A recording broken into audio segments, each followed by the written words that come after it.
역사는 스스로 반복되지 않지만 그 운율은 놀라울 정도로 비슷하게 반복됩니다. 특히 거대한 부가 움직이는 금융시장의 역사 속에는 마치 예언처럼 다음 위기를 정확히 알려주는 하나의 패턴이 존재해왔습니다.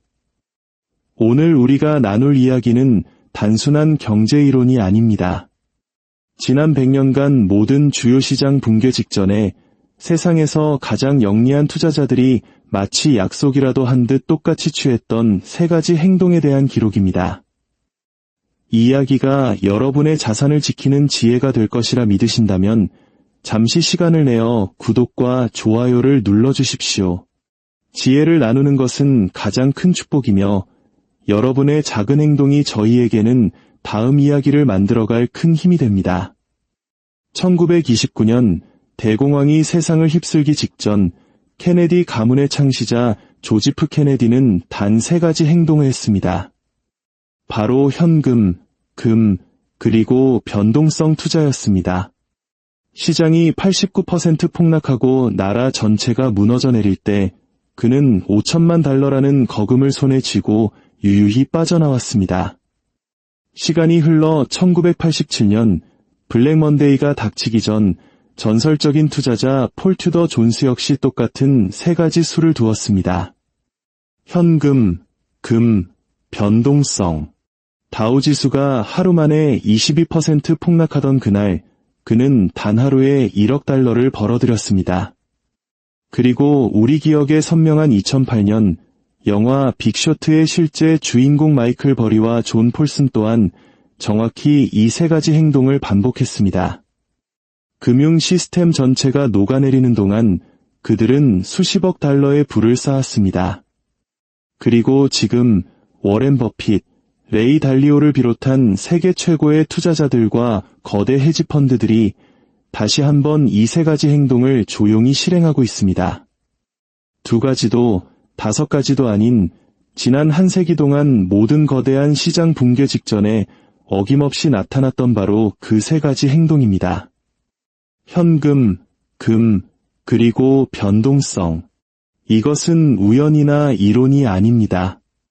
매번 똑같은 순서로 작동하는 기계적인 패턴에 가깝습니다. 극단적인 고평가, 과도한 부채, 그리고 예상치 못한 하나의 방아쇠. 이 3가지가 만나면 강제적인 청산과 공포의 연쇄 반응이 시작됩니다. 그리고 이 연쇄 반응이 시작되기 전 사이클의 본질을 꿰뚫어보는 내부자들은 항상 먼저 움직입니다. 세상 대부분의 사람들이 다가오는 위험을 인지하지 못한 채 시장에 그대로 노출되어 있는 동안에요.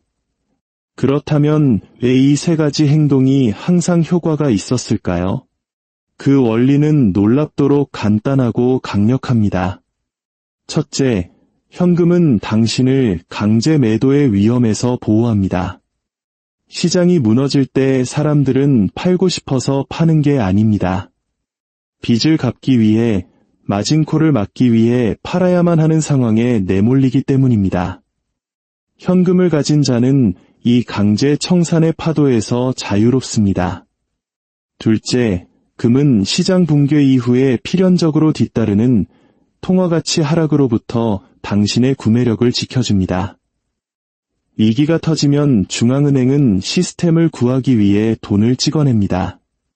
금리를 내리고 유동성을 쏟아붓죠. 이 과정에서 우리가 가진 돈의 가치는 희석될 수밖에 없습니다.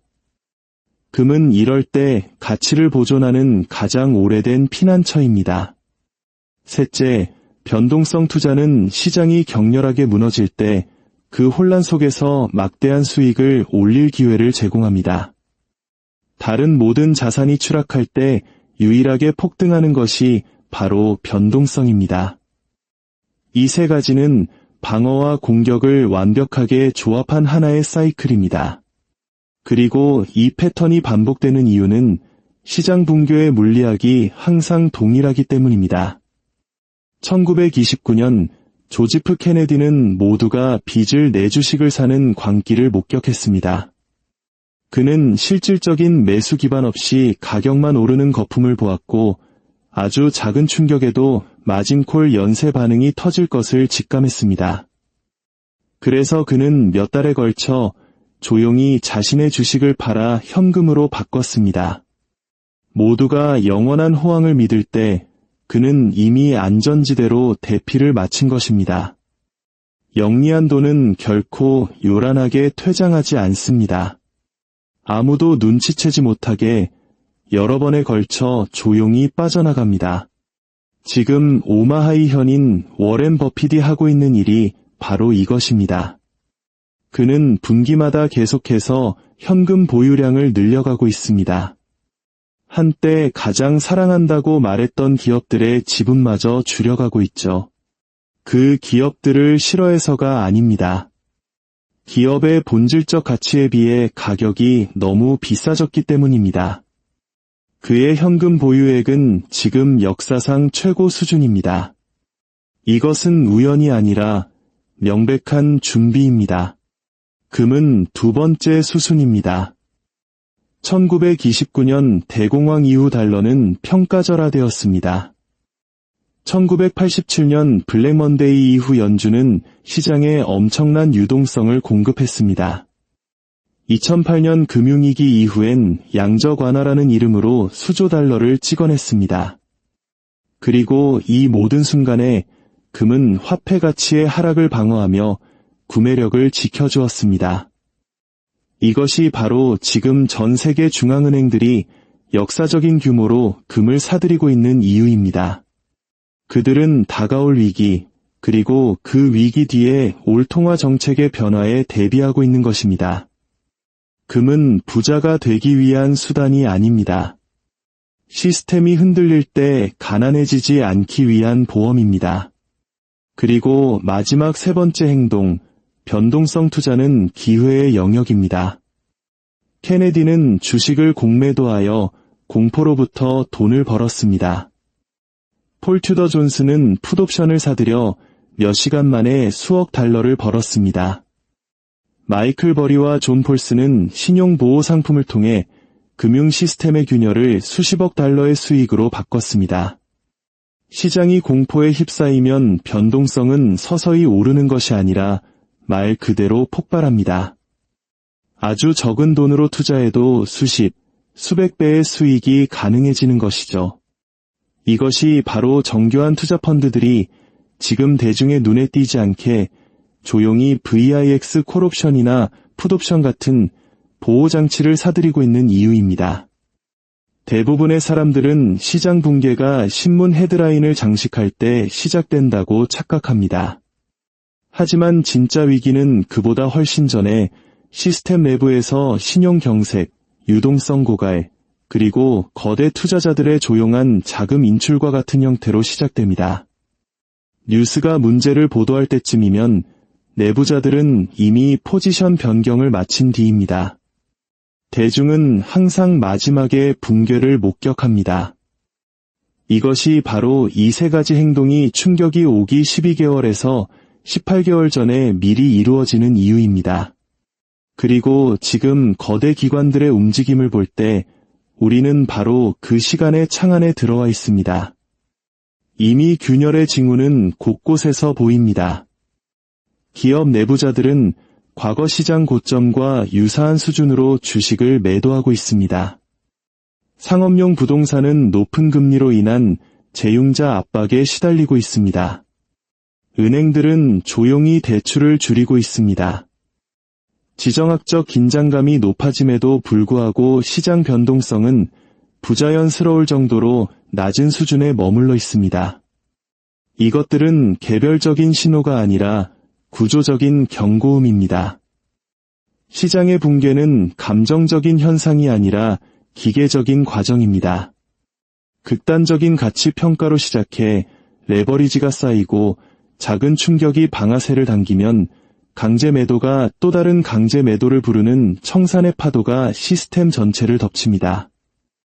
우리 한국인들은 1997년 IMF 외환위기의 고통스러운 기억을 통해 강제 청산이라는 단어가 얼마나 무서운지 뼛속 깊이 알고 있습니다. 원치 않아도 자산을 헐값에 팔아야 했던 그 시절의 아픔은 준비되지 않은 위기가 얼마나 파괴적인지를 증명합니다. 매번 사이클이 반복될 때마다 대중은 이번에는 다를 것이라고 믿습니다. 새로운 기술, 새로운 통화 정책이 위험을 없애줄 것이라고 생각하죠. 하지만 인간의 탐욕과 두려움, 그리고 빚을 이용한 투자의 본질은 변하지 않기에 모든 사이클은 같은 결말을 맞이합니다. 이 패턴 속에는 우리가 간과하기 쉬운 네 번째 행동이 숨어 있습니다. 바로 위기 이후에 찾아오는 기회입니다. 케네디는 1929년 이후 헐값에 나온 자산들을 사들여 부를 더욱 키웠습니다. 폴 튜더 존스와 존 폴슨 역시 위기 속에서 번 돈으로 헐값에 나온 우량 자산들을 사들였습니다. 변동성 투자를 통해 얻은 수익은 세상 모두가 공포에 질려 모든 것을 팔아치울 때 유일하게 구매할 수 있는 유동성을 만들어줍니다. 하지만 이 모든 것은 이 길을 온몸으로 맞은 사람에게는 불가능한 일입니다. 그렇기에 전문 투자자들은 상승장의 마지막 5% 수익을 포기하더라도 하락장의 치명적인 손실을 피하기 위해 일찍 포지션을 줄이는 것입니다. 당신은 정확한 날짜나 정확한 방아쇠를 예측하려 할 필요가 없습니다. 그것은 불가능합니다. 당신은 그저 방아쇠 청산공포로 이어지는 이 기계적인 순서를 이해하고 대비하면 됩니다. 우리는 지금 어디에 있을까요? 모든 신호들은 과거의 모든 주요 붕괴 직전과 똑같은 곳을 가리키고 있습니다.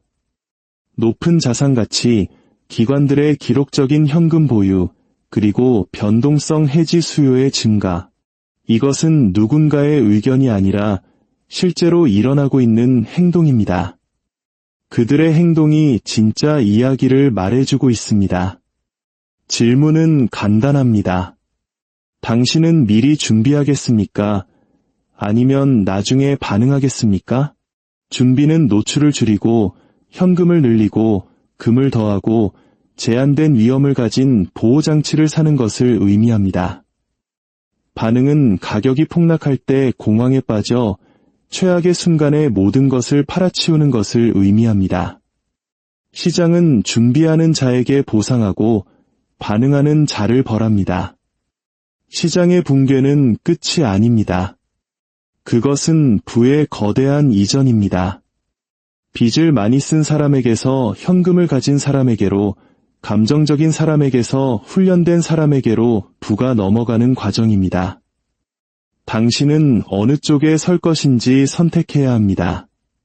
현금은 자본을 보존합니다. 금은 구매력을 보존합니다. 변동성은 기회를 창출합니다. 이 세 가지가 함께할 때 혼돈은 명확함으로 바뀝니다. 그리고 많은 일을 파괴하는 이 사이클은 소수의 준비된 사람들에게는 인생을 바꾸는 기회가 될 것입니다. 지난 100년간 반복되어 온 패턴, 놀라움에 당하는 것을 거부했던 자들이 계속해서 반복했던 세 가지 행동, 그 움직임은 이미 시작되었습니다. 내부자들은 이미 자리를 잡았고 시계는 지금도 똑딱이고 있습니다.